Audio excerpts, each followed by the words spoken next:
Bore da. A croeso cynnes iawn i chi ein gwasanaeth. Ia, da chi wybod, mae Archdeacon David yn llyweddu bore yma, felly croeso cynnes iawn iddo fo. A gai jyst tynnu sylw chi at un y ddau o'r cyhoeddiadau. Mae'r cyrsio Garawys yn parhau a gathon ni sgwrs fuddiol iawn nos Iau. A jyst i da chi wybod, jyst awr o sgwrs ydi o, da ni reit focused. Felly, os ydych chi eisiau dod, mae croeso cynnes i chi. Da chi jyst yn mynd ar Zoom a reid y manylion yna i fewn ar nos Iau. Mae croeso cynnes iawn i chi wneud hynny. Hefyd, mae ein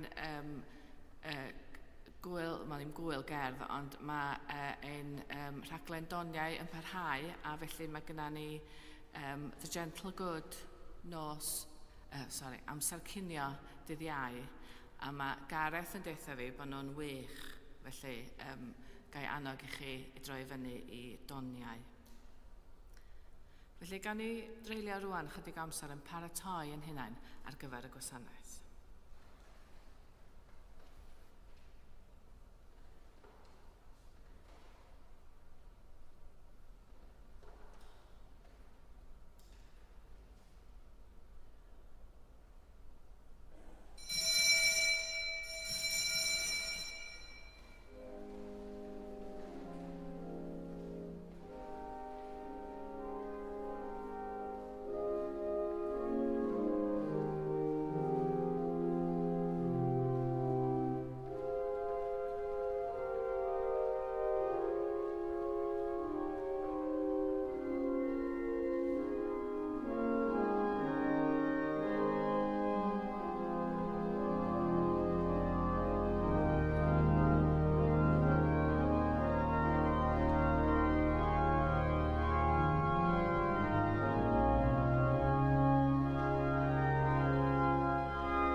yn enw'r Tad a'r Mab a'r Ysbryd Glân.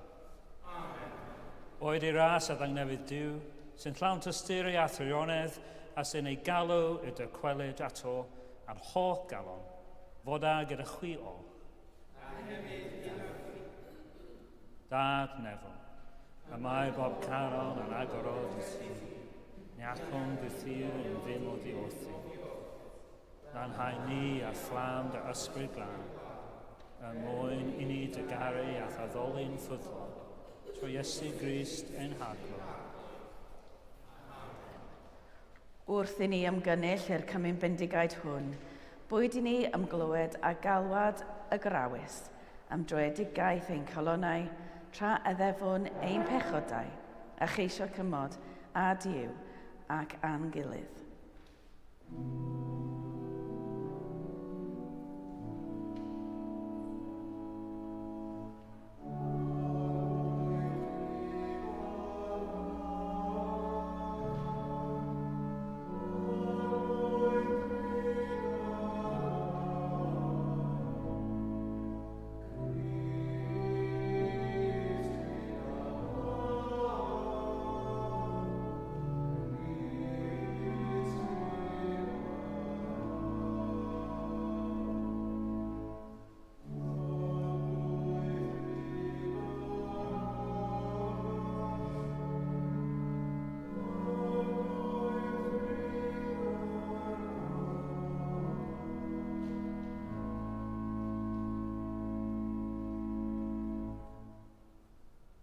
Dad nefel. Yr ydym wedi pechu ar feddwl, gair a gweithred. A heb wneud y hyn y ddoen, mae'n wyddrw gennym, ac yr ydym o ddifrydd y eriff ar hau, mwyn dy fab Iesu Grist a fi farw droso, a dde'n na'i cwbl a ithio hyn, a thawen ni ei ffordd i gedded fel plant o goleuni. O holl arleo Dduw sy'n maddau i bawb sy'n wir ei diferio, a drigahau wrthych a thrythau o bechod, eith cadarnhau mewn daioni ath cadw yn y bywyd tragwyddol, trwy Iesu Grist ein haglwydd. Amen. O arleo Dduw nad aeth y ffab anwylaf y fyny y lawenydd, cyn iddo yn gyntaf ddioddef poen, na mynd i mewn i gogoniant cyn iddo gael ei groeshoelio. Caniata yn drigarog i ni, gan gydded ffordd y groes, gan fod nad yw ddim allan o'n ffordd bywyd a thangnefydd. Rwy Iesu Grist ein haglwydd sy'n fyw ac yn ternesu gyda ddi a'r ysbryd glân, yn un Duw, yn awr ac am byth. Amen.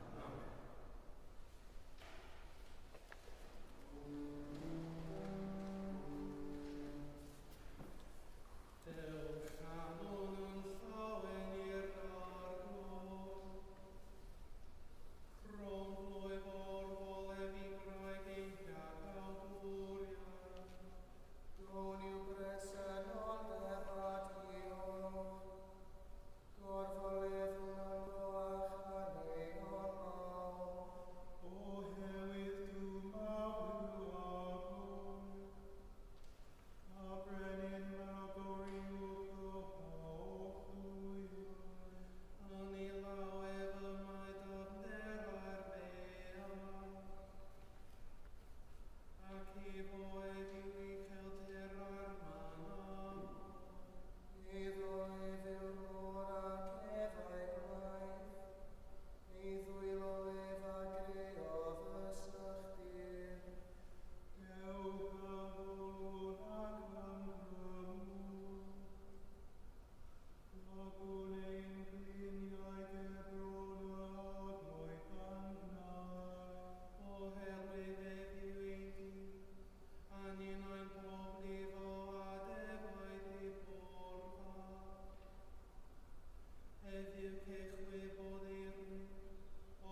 Y darlleniad o lythyr Sant Paul at yr Efeiniaid.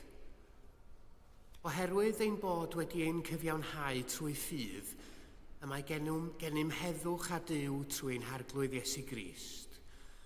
Trwyddo ef yn wir cawsom ffordd trwy ffydd i ddod i'r gras hwn yr ydym yn sefyll ynddo. Yr ydym hefyd yn gorfoleddu yn y gobaith y cawn gyfrannogi yng ngogoniant Duw. Heblaw hynny, yr ydym hyd yn oed yn gorfoleddu yn ein gorthrymderau, oherwydd fe wyddom mai o'r thrymder y daw'r gallu i ymddal, ac o'r gallu ymddal y daw rhyddyn cymeriad, ac o gymeriad y daw gobaith. A dyma obaith na chawn ein siomi ganddo, oherwydd y mae cariad Duw wedi ei dywallt yn ein calonnau trwy'r ysbryd glân y mae ef wedi ei roi i ni. Oherwydd y mae Crist eisoes yn yr amser priodol a ninnau'n ddi-ymadferth wedi marw dros yr aniwiol. Go brin y bydd neb yn marw dros ein cyfiawn, efallai y ceir rhywun yn ddigon dewr i farw dros un da. Ond prawf Duw o'r cariad sydd ganddo tuag atom ni yw bod Crist wedi marw drosom pan oedd ddim yn dal yn bechaduriaid.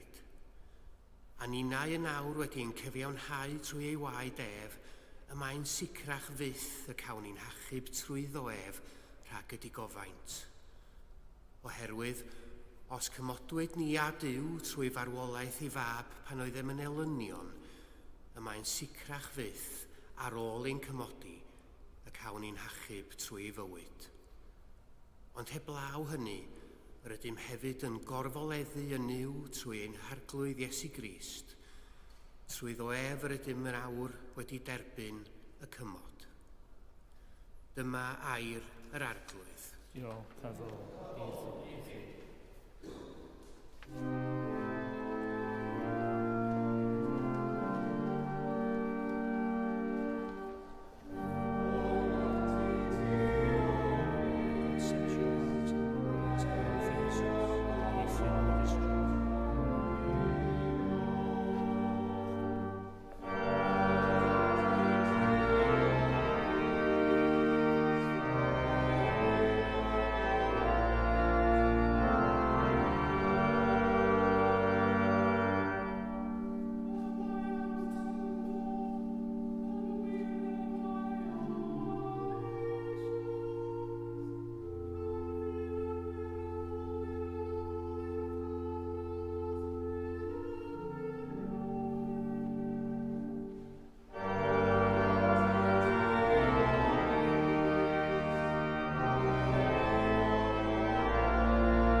Yr arglwydd afo gyda chwi. A hefyd gyda fi. Grandewch i fengil Crist yn ôl Sant Iowan. Daeth Iesu dref yn Samaria o'r enw Sychar, yn agos i'r darn tir a roddodd Jacob i'w fab Joseph.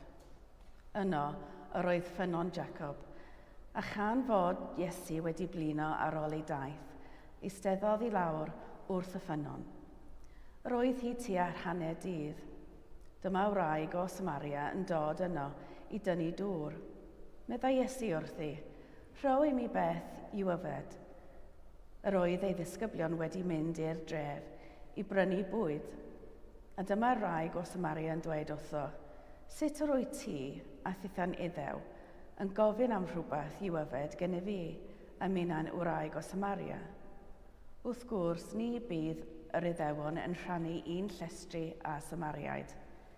Atebodd Iesu hi, pe bai ti'n gwybod beth yw rhodd Duw, a phwy sy'n gofyn i ti, rhoi mi beth i'w yfed, ti fyddai wedi gofyn iddo ef, a byddai ef wedi rhoi i ti ddŵr bywiol. Syr, meddai wraig wrtho, nid oes gennyt ddim i dynnu dŵr, ac yma'r pydewn ddwfn. O ble felly y mae gennyt ti y dŵr bywiol yma?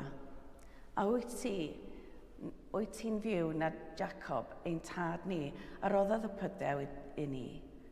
Ac a yfodd ohono ef ei hun a'i feibion a'i anifeiliaid. Atebodd Iesu hi, bydd pawb sy'n yfed o'r dŵr hwn yn profi syched eto, ond pwy bynnag sy'n yfed o'r dŵr a rodda fi iddo, ni bydd arno syched byth. Bydd y dŵr a roddaf iddo yn troi yn ffynnon o ddŵr o'i fewn, yn ffrydio i fywyd tragwyddo. Syr, medda wraig wrtho, rho'r dŵr hwn i mi, im cadw rhag sychedu a dal i ddod yma i dynnu dŵr. Dywedodd Iesu wrthi, dos adref, galw dy ŵr a thyrd yn ôl yma. Nid oes gennyf ŵr, atebodd y wraig. Medda Iesu wrthi, dywedaist y gwir wrth ddweud, nid oes gennyf ŵr. Oherwydd ei gefaist 5 o ŵyr, ac nid gŵr i ti yw'r dyn sydd gennyt yn awr. Yr wyt wedi dweud y gwir am hyn. Syr, medda'r wraig wrtho, rwy'n gweld dy fod ti'n broffwyd. Yr oedd yn hynafiaid yn addoli ar y mynydd hwn, ond yr ydych Iddewon yn dweud mai yn Jerusalem yma'r man lle dylid addoli. Cred fi, wraig, medda Iesu wrthi, y mae amser yn dod, pan na fyddwch yn addoli'r tad, nac ar y mynydd hwn, nac yn Jerusalem. Yr ydych Samariad yn addoli heb wybod beth yr ydych yn ei addoli. Yr ydym ni'n gwybod beth yr ydym yn ei addoli. Oherwydd, oddi wrth yr Iddewon y mae iachadwriaeth yn dod. Ond y mae amser yn dod, yn wir y mae yma eisoes, pan fydd y gwir addolwyr yn addoli'r tad mewn ysbryd a gwirionedd. Oherwydd rai felly, mae'r tad yn ei ceisio i fod yn addolwyr iddo. Ysbryd yw Duw, a rhaid yw addolwyr ef addoli mewn ysbryd a gwirionedd. Medda wraig wrtho, mi o'n fod y Mesia, ystyr hyn yw Crist, yn dod, pan ddaw ef, bydd y mynegu i ni bob peth. Dywedodd Iesu wrthi, my fi yw, sef yr un sy'n siarad â thi. Ar hyn daeth ei ddisgyblion yn ôl. Yr oeddent yn syni ei fod yn siarad â gwraig, ac eto ni ofynodd neb. Beth wyt ti'n ei geisio, neu pam yr wyt yn siarad â hi? Gadawodd y wraig ei hysten, ac aeth i ffwrdd i'r dref, ac meddai wrth y bobl yno. Dewch i weld dyn a ddywedodd wrthyf bob peth yr wyf wedi ei wneud. A yw'n bosibl mai hwn yw'r Mesia? Deithant allan o'r dref a chychwyn tuag ato ef. Yn y cyfamser, yr oedd y disgyblion yn ei gymell, gan ddweud, Rabi, cymer y fwyd. Dywedodd wrthynt, y mae gennyf i fwyd i fwyta, ni wyddwch chwi ddim amdano. Ar hynny, dechreuodd y disgyblion ofyn i'w gilydd, a oes rhywun tybed wedi dod â bwyd iddo? Medda Iesu wrthynt, fy mwyd i yw gwneud y wyllus yr hyn am hanfonodd a gorffen y gwaith a roddodd i mi. Ond i fyddwch chwi'n dweud 4 mis eto ac yna ddaw'r cynheuaf. Ond dyma fi'n dweud wrthych, codwch ei llygaid ac edrychwch ar y meisydd, oherwydd y maint yn wyn ac yn barod i'w cyneifu. Eisoes y mae'r medelwr yn derbyn ei dal ac yn casglu ffrwyth i fywyd tragwyddo, ac felly bydd yr heiwr a'r medelwr yn cyd-lawenhau. Yr hyn o beth y mae'r dywediad yn wir, y mae un yn hau ac un arall yn medi. Anfonais chwi i fedi cynheuaf nad ydych wedi llyfario amdano. Eraill sydd wedi llafurio, a chwytha wedi cerdded i mewn i'w llafur. Daeth llawer o Samariaid o'r dref honno i gredu yn Iesu drwy air y wraig a dystiodd. Dywedodd wrthyf, bob peth o'r wyf wedi ei wneud. Felly, pan daeth y Samariad hyn ato ef, gofynasant iddo aros efo hwy ac fe arhosodd yno am 2 ddiwrnod. A daeth llawer mwy i gwiredu ynddo trwy ei air ei hun. Meddent wrth y wraig, nid trwy'r hyn y ddywedais ti yr ydym yn credu mwyach, oherwydd yr ydym wedi ei glywed drosom ein hunan, ac fe wyddom, mae hwn yn wir i'w gwaredwr y byd. Dyma efengil yr arglwydd. Moliant i ti, o Grist.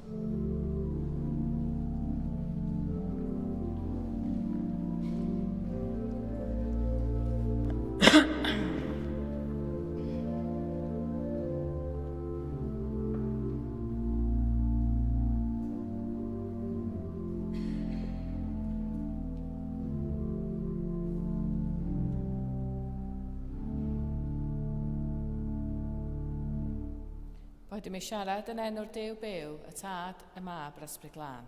Amen.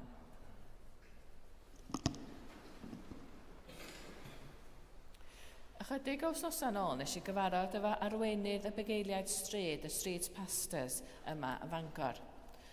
Roedd yn dda eich cyfarfod am eu bod nhw'n gwneud gwaith arbennig, ond hefyd daeth atgofion yn ôl i mi o sgwrs doniol ges i efo un o fy mhlydolion rhyw 10-20 mlynedd yn ôl. Mae'n siŵr ryw 20 mlynedd yn ôl. Roedd hi wedi gweld stori yn y papura newydd efo llun ar chesgob Bari ar y tro, yng nghanol Caerdydd yn dal i fyny merch ifanc meddw. Dwi'n gwybod os da chi'n cofio'r stori.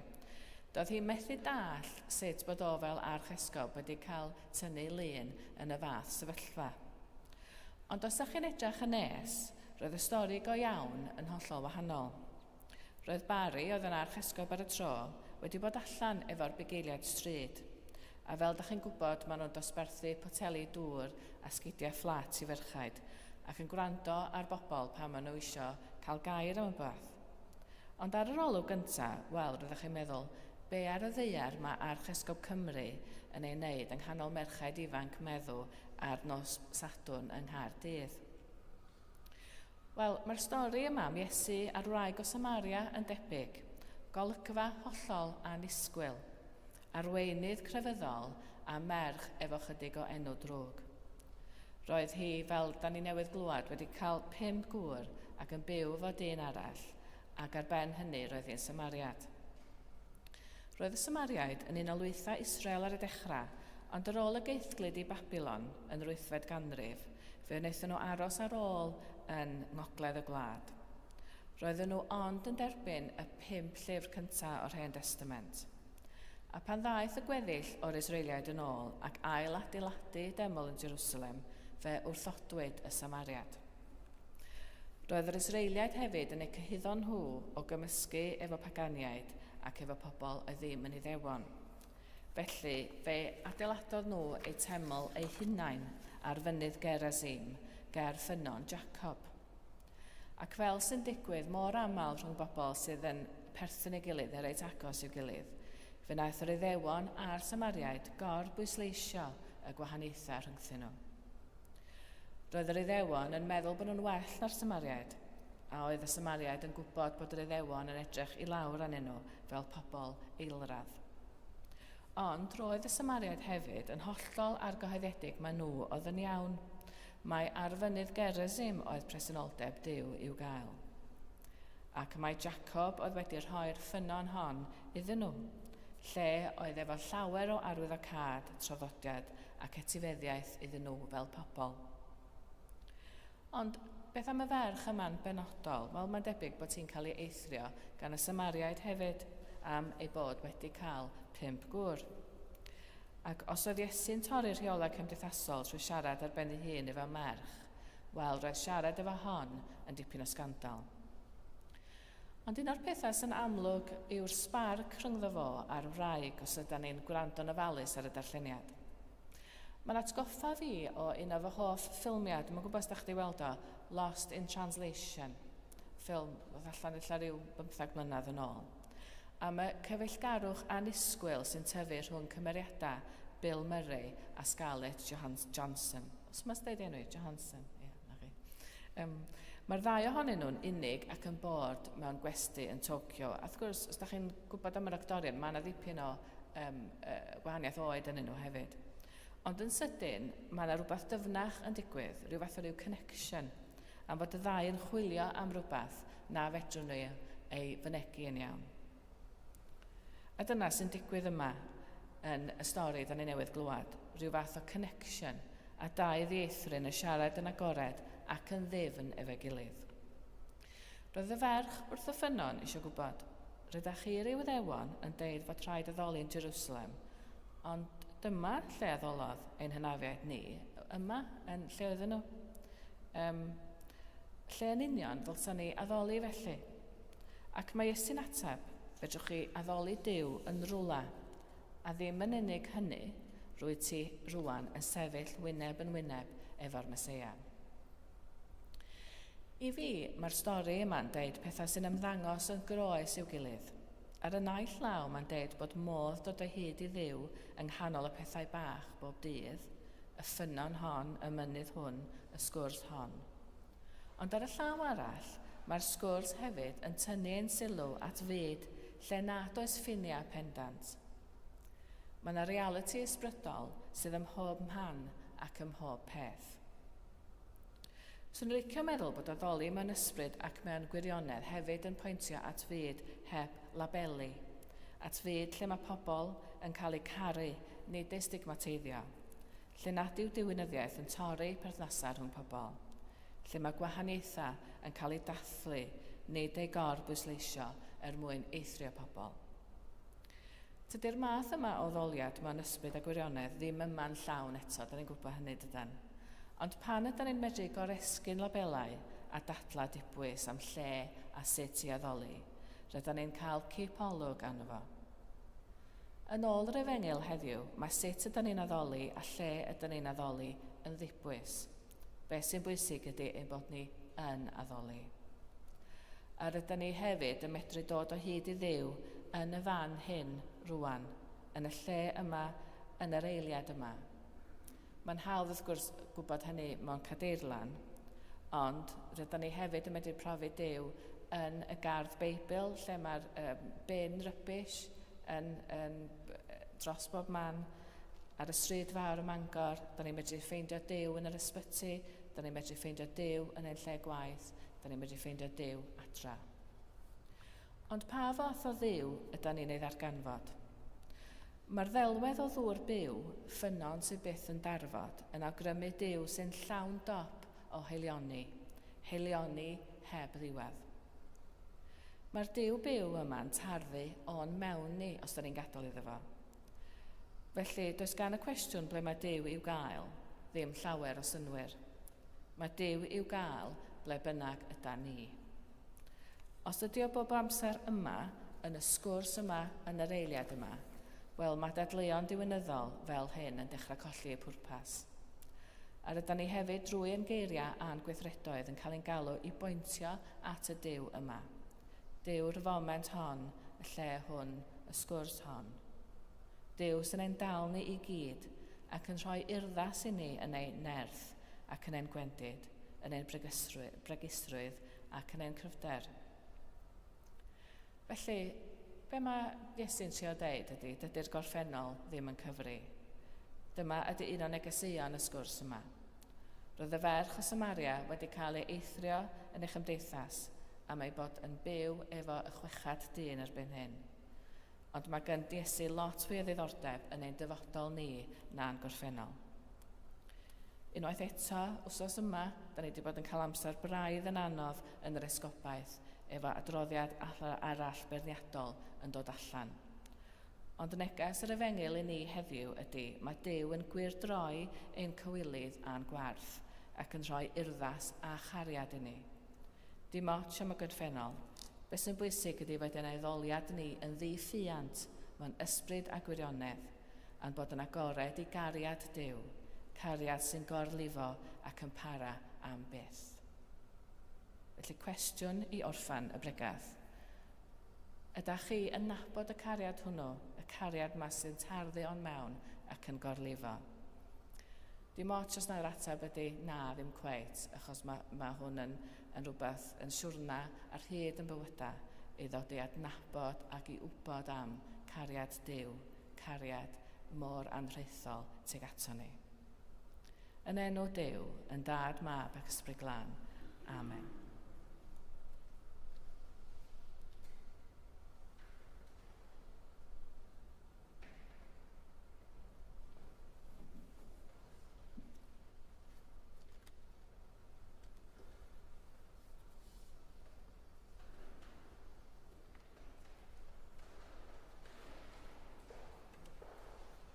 Credwn yn un Duw, y tad o holl alluog, y ddiw'r nef a deia, y phopeth gweledig ac angweledig. Credwn yn un arglwydd Iesu Grist, unig fab Duw, ac a hedwyd gan y tad cyn yr holl orsyn.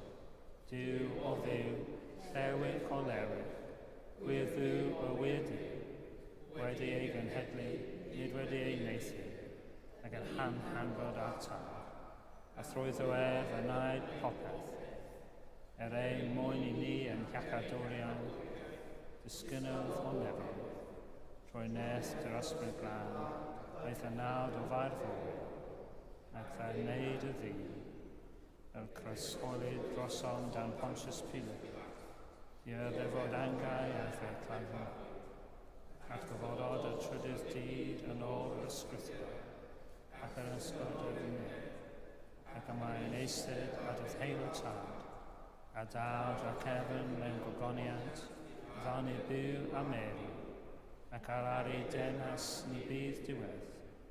Credwn yn yr Ysbryd Glân, yr arglwydd roddwyr bywyd, sy'n deillio o tad a maw, ac yn gyd o tad a maw, ac yn thodwyr a gyd o blynyddoedd, ac leferoedd trwy ffwrdd. Credwn yn eglwys slan, Catholig a'r Apostolig, i'r nabod yn bennig, a disgwylem a'r gyfoliad, a bywyd y byd sy'n y ddiwedd.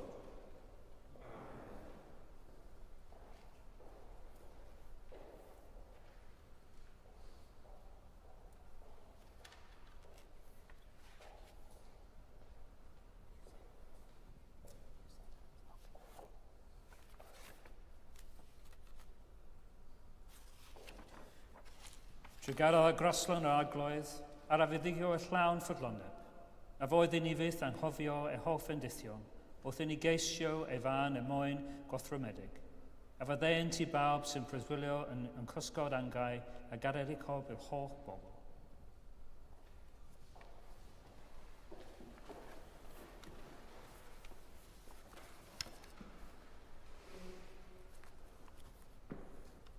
Arglwydd Glaslon edrych ar y byd a grewyd gennyt ac a roddwyd ein gofal ni. Cofio'r sawl sy'n gweithio ar lles y deyrnas dros y byd, a gweddiwn yn arbennig dros yn cenedl anesgobaeth ni, dros Cherry ein harchesgob, a Manon ein deon. A nerthan ni oll i ymdrechu dros lawnder bywyd ein holl gynulleidfaoedd, lle bynnag y bont. Arglwydd, tydi wyt dros diri a chariad.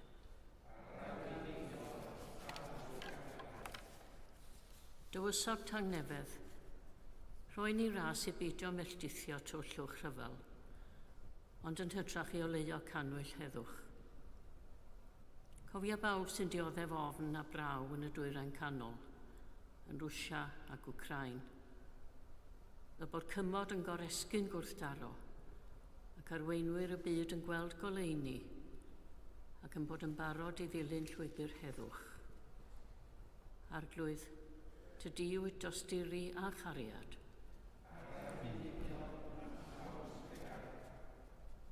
Duw, a ddatgelodd dy fawredd trwy fair dy law forwyn.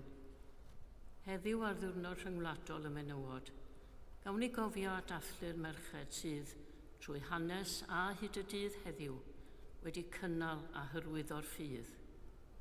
Diolchwn am ei tystiolaeth a'i dyfal barhad dros yr Efengil. Gan ddwy'n i gof hefyd, y dioddefaint a'r distawrwydd a orfodwyd arnyn nhw, yn rhy aml. Arglwydd, ty di wyt osturi a chariad. Arglwydd, eich awdwr y byd. Cofiwn bawb sy'n dioddef trallod neu salwch, poen meddwl neu afiechyd corfforol.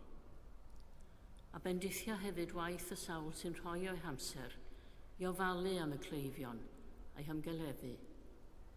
Cofiwn yn arbennig y rhaid â ni'n ei nabod ac yr ydym yn ei cadw'n wastad yn yngweddia. Arglwydd, tydi wyt osturi a chariad. Arglwydd sy'n ein gwarchod o ddechrau'n hoes hyd i ddiwedd. Dyrod y fendydd i'r rhai rydym yn ei caru, ond nas gwelwn bellach.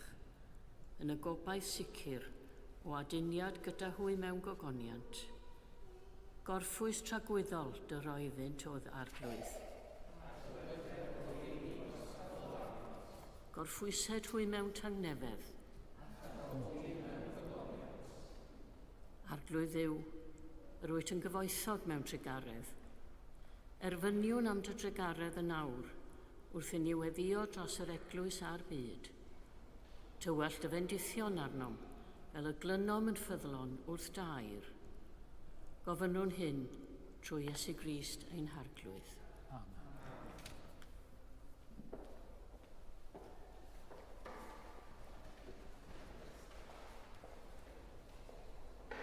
Am hynny oherwydd ein bod we ein cyfiawnha trwy ffydd, a mae gennym heddwch a Duw, trwy ein haglwydd Iesu Grist. Tangnefedd yr arglwydd a fo gyda chwi bob amser. A hefyd gyda. Gadewch i ni gynnig arwydd o dangnefedd.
Bendigedig o ti arglwydd Dduw o'r holl greadigaeth. Rwyd y ddaioni y mae gennym y baro hwn o offrymu.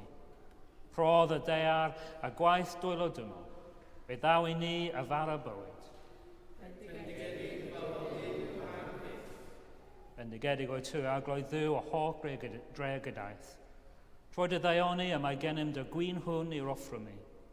Ffrwth y wynwydden a gwaith dwylo dymol, fe ddaw i ni y ddiod ysbrydol. Bendigedig bobl yw aglydd.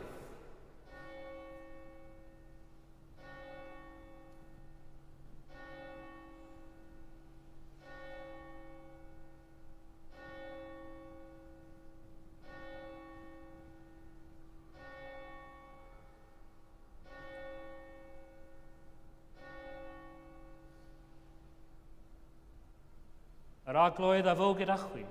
A hefyd gyda chwi. Dy cefodd ei calonau. Yr ydym yn ei ddefnyddio at graflu. Diolch yn yr aglwydd ein dyw. Iawn yn mwy diolch ar ddod. Iawn yn wir, ein dyletswydd a llawenydd bob amser ac am hob lle. Yw diolch i ti dad sanctaidd, hoch ac leodd a bydd ffiodd ddiw, trwy Iesu Grist yn haglwydd. A brothwyr ym mhob peth, ond na phechod. Trwy eras meddwl yn recu pob drygioni a bwy mwy ac nid i ni ein hunain ond i'r enna fi farw trosym ac yr atgyfodwyd. Felly, yma'r ar y ddea a chyda angylion yr ac angylion a phawb yn y nefoedd, molianwn dy enw a chanu.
Dad yn y nefoedd gwrando weddi a gyflwyno enw Iesu. Rwy'n neth dy ysbryd glân yn dirion fel colomen, bydded a baro hwn a gwyn hwn i ni y gorff a gwaed Iesu. O dad cyfynban gafod Iesu swper gyda ffrindiau a noson cyn ei farw, fe gymrodd a bara. A diolch i ti, fe i torodd a roi ffrindiau a dweud, cymerwch hwn a'i fwyta. Dyma fy nghorff. Yr oddau dros o'ch chi, gnewch hyn i gofio amdanaf.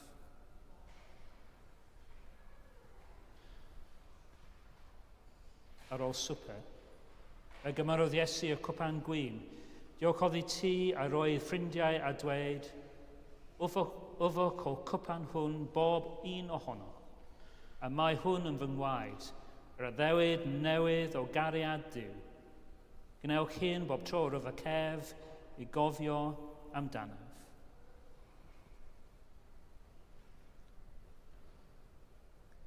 Gyda'n gilydd, cofion fod Iesu bob amser gyda ni a dweud, Bu farw Crist, atgyfododd Crist. Dewch Crist mewn gogoniad. O dad, wrth i ni gofio dy fab Iesu Grist a fi farw ar y groes ac atgyfododd, offrwm i ti roddion hun a'r holl roddion o roi ti roi mwy hael i ni. Anfon dy ysbryd glân i fod gyda ni a phawb sy'n rannu baro hwn ac y yfed o cwpan hwn. Helpa ni i ymddiriad o'n o ti, tyd a ni yn nes a'n ei gilydd yn croesawu gyda dy holl bobl i denas o gyneddus Iesu. Ti o dad, fi a bob yn rydedd a gogoniant trwy Iesu dy fab gyda'r ysbryd glân, yr un Duw yn oes oes oedd.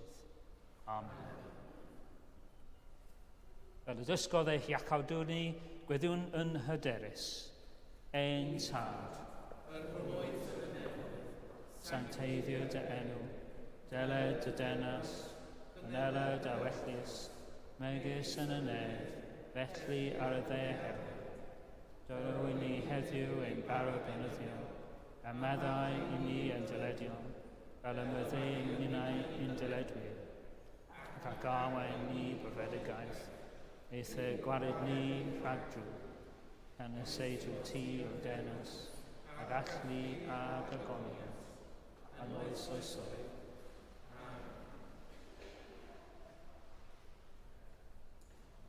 Rydym yn torri bar o hwn i rannu yn hoff Crist.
Oddion sanctaeth Duw, a gyfer pobl sanctaeth Duw.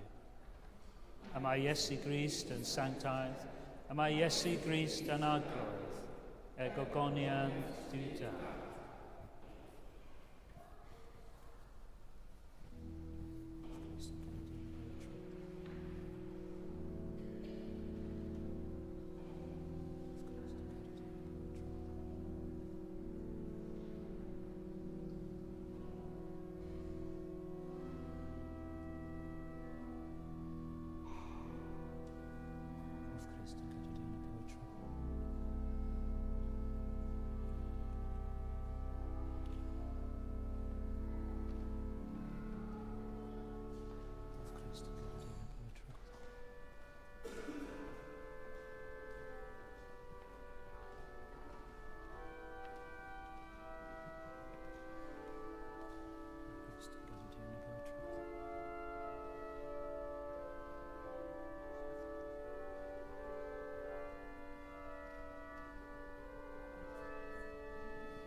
Diolchwch yr aglwydd oherwydd graslon yw ef.